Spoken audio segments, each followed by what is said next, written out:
Fraud करने वाले आजकल नए नए तरीक़ों से फ्रॉड करते हैं। अभी हाल ही में बहुत सारे ऐसे केसेस आए हैं जो फ्रॉड करने वाले एक अलग ही तरीका लेकर फ्रॉड कर रहे हैं। ये पिछले कई सालों से केसेस और ज़्यादा बढ़ते जा रहे हैं। इस पे मूवी भी बनी हुई है जामताड़ा, आपने सभी ने देखा होगा, और नहीं देखा है तो देख लीजिए, आपको एक आइडिया मिल जाएगा कैसे फ्रॉडस्टर फ्रॉड करते हैं और एक आम जनता को बेवकूफ़ बनाकर उसका बैंक पूरा खाली कर जाते हैं। आइए हम जानते हैं इन लोगों का कुछ नया तरीका जो हाल ही में बहुत ही ज़्यादा ट्रेंड कर रहा है और बहुत लोगों को इन्होंने बेवकूफ़ बनाकर उनके खाते से पैसा निकाला है। आज के डिजिटल जमाने में स्पूफ कॉल साइबर अपराधियों का बड़ा हथियार बन गया है। स्पूफ के जरिए किसी भी नंबर से फेक कॉल की जा सकती है।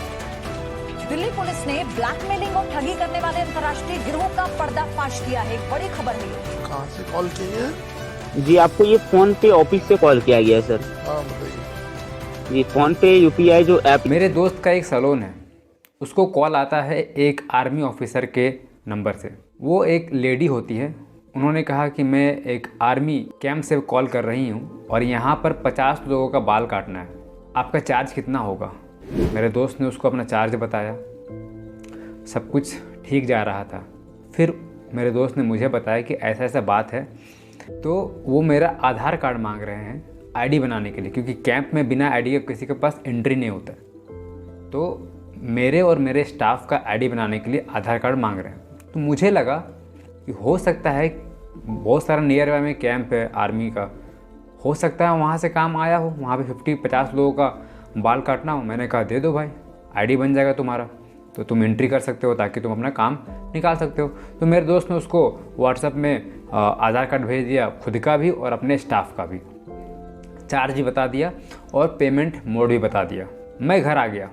बाद में ये मालूम चला, मेरे दोस्त ने बताया कि वो जो आर्मी ऑफिसर था, जो अपने खुद को आर्मी ऑफिसर बता रहा था, उसका डीपी में भी एक आर्मी बंदे का, आर्मी सा दिखने वाला ऑफिसर ड्रेस में भी था, वो डीपी भी लगाया हुआ था ऐसा। और उसने पेमेंट मोड में उसने कहा कि अपना अकाउंट नंबर वगैरह भेजिए, मैंने आपको एडवांस कर रहा हूँ। एडवांस कर दिया, आप चेक करिए। ये बोलता है मुझे एडवांस नहीं आया है। तो उसको बेवकूफ़ बनाने के लिए बोलता है अपना कार्ड नंबर बताइए, मैं वह चेक करता हूँ गया है कि नहीं।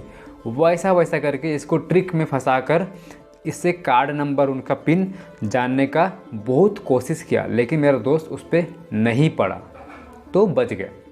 ऐसे बहुत सारे केस होते हैं जहाँ पे भोले भाले आम जनता इन लोग के जाल में फंसकर अपने बैंक के सारे पैसे गंवा बैठते हैं। ऐसे बहुत सारे खबर भी आई है। ऐसे एक केस है प्रवीण कुमार का, जो चंडीगढ़ सेक्टर 43 के रहने वाले हैं।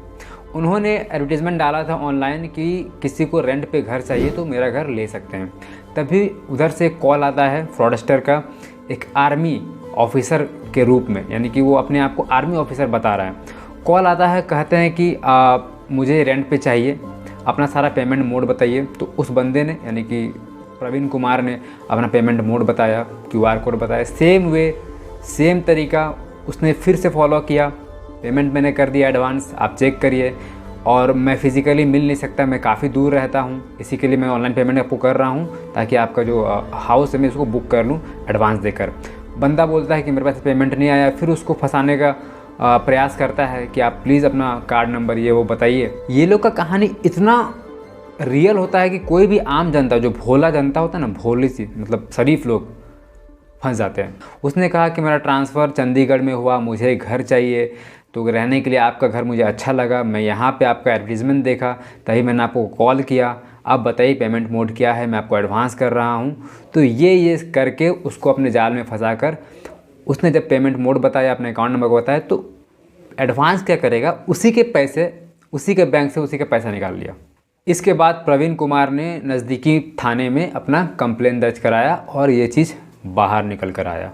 इसी तरह और एक केस है जो बॉम्बे हाई कोर्ट में काम करने वाली एक क्लर्क महिला, जिनको एक कॉल आता है कि मुझे पुणे में एक फ़्लैट चाहिए, मैं एक आर्मी ऑफिसर हूँ और मेरा ट्रांसफ़र हुआ है वहाँ पर। फिर वही सेम प्रक्रिया उन्होंने फॉलो किया, QR कोड वगैरह, उनका बैंक वगैरह अकाउंट वगैरह मांगा। पैसा क्या एडवांस करेगा, उल्टा उसी के अकाउंट से पैसा निकाल लिया। बहुत सारा प्रोसेस होता है, अपने जाल में फंसाकर OTP वगैरह पिन वगैरह जानकर महिला से उन्होंने पैसा निकाल लिया। फिर महिला ने अपने नज़दीकी थाना में कंप्लेंट दर्ज करवाया, तब जाके ये चीज़ बाहर आया।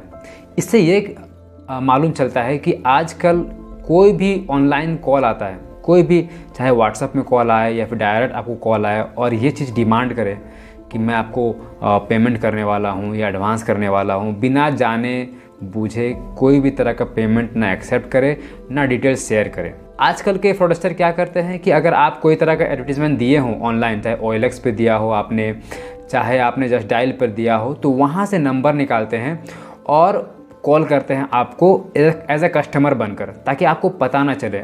पहले से कहानी तैयार रखते हैं, उसी कहानी को आपको चिपकाते हैं, आपको सारा कुछ रियल लगेगा और आप उसके जाल में फंस जाओगे। ज़्यादातर फ्रॉडस्टर ये करते हैं कि अगर आप किसी भी पैशन को फॉलो कर रहे हैं, आप कोई भी ऑक्यूपेशन होगा, बिजनेस होगा, तो आपके उसी बिजनेस के रिलेटेड आपको कॉल आएगा। अगर आप एक सैलून में काम कर रहे हैं तो आपको बाल कटवाने, दाढ़ी वगैरह सेट करवाने के काम के लिए कॉल आएगा। अगर आप एक बिजनेस पर्सन हो जहाँ पे आप चाय बेच रहे हो तो आपको चाय का कॉन्ट्रैक्ट आएगा। अगर आपका एक दुकान है राशन का तो आपको राशन के रिगार्डिंग ही कॉल आएगा। तो ये लोग इंटरनेट से नंबर निकालते हैं, उसी ऑक्यूपेशन के रिगार्डिंग कॉल करते हैं, एक कहानी तैयार करते हैं। कहानी इस तरह रहती है कि आपको लगे कि बिल्कुल सच्चाई है और बिल्कुल सही कस्टमर है और मुझे यहाँ प्रॉफिट होने वाला है। तो आप एक प्रॉफिट, ऑब्वियसली बात है, कोई अगर बिज़नेस कर रहा है तो प्रॉफिट ही देखेगा। कोई कस्टमर खुद चल के आ रहा है और अपना काम दे रहा है उसको, तो ऑब्वियसली बात है, मैं भी रहूँगा तो मैं ही भरोसा कर जाऊँगा। लेकिन वहीं तक भरोसा करिए जहाँ तक आप सेफ़ हो।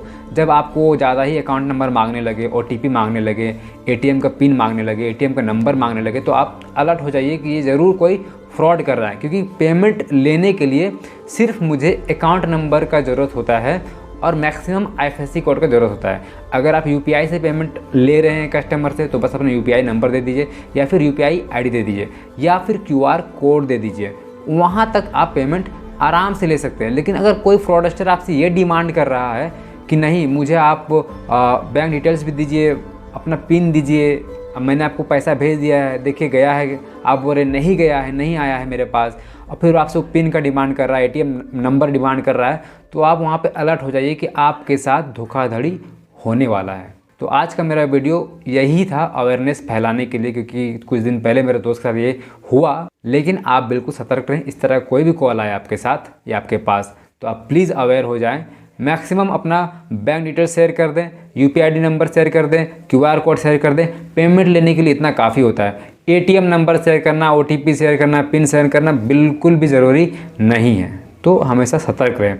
मेरा ये जानकारी आपको अच्छा लगा तो मेरे इस वीडियो को लाइक करें, कमेंट करें, शेयर करें और मेरे चैनल को सब्सक्राइब करें। धन्यवाद।